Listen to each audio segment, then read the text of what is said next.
Yan sir, ito na po yung Super J-Pole na collinear design. Ayan, mas maganda po ito, mas malakas ang gain nito kumpara doon sa standard na Super J-Pole, at lalo na doon sa standard J-Pole lang. Ayan, papadala ko na to at bibidyo ko lang ako sa mamaya sir kung ano, habang nasa GNT ako. At bago yan, pakita ko muna. Ayan, naka BNC na tayo.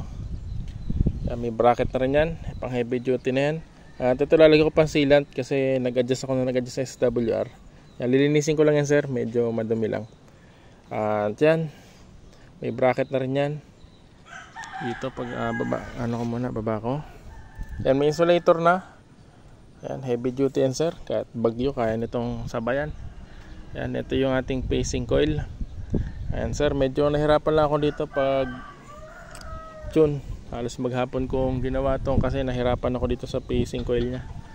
At ito yung yung dulo nya. Pwede tayo mag-adjust dyan sir. Pwede nating, depende sa frequency na gamit natin. Ayan, basta may SWR meter lang.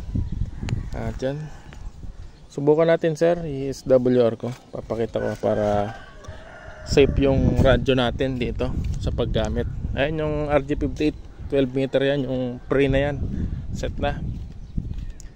Yan. Gamit ko din portable 10 watts na Baopeng. Medyo lobat na nga siya, pero goods pa din yan.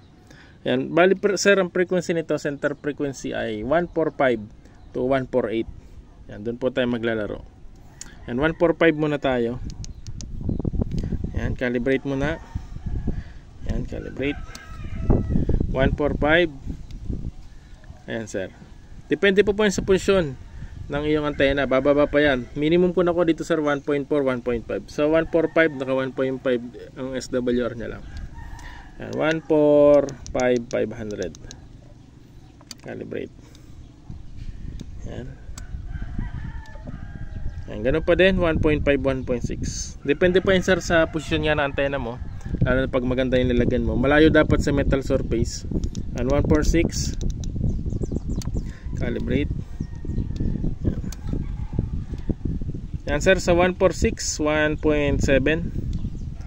Goods pa rin yan sir, wag lang siya lalagpasan to 2.0 para safe yung ating radio kahit matagal tayo mag-transmit. 147. Calibrate. Ayan, calibrate. Oops, sobra. Ayan, post ko lang, nahirap. Ayan sir, 147. Ayan, SWR tayo. Ayan, 1.9. Ayan, goods pa din siya. 148. Calibrate muna. Ayan, 148. Ayan, flat 2. Kanina nung depende sa position. Kanina pag umabot pa ako ng 1.9, kinaya niya pa. Try ulit natin sa 1.9. Ayan, depende na yan sir sa position mo. Ayan 1.9 pa rin siya dito sa 149. Dyan, maganda yung range niya, 145 to 149 kaya niya. Depende pa yan sir sa posisyon at sa setup mo. Malayo lang dapat sa metal surface. Dyan, maraming salamat.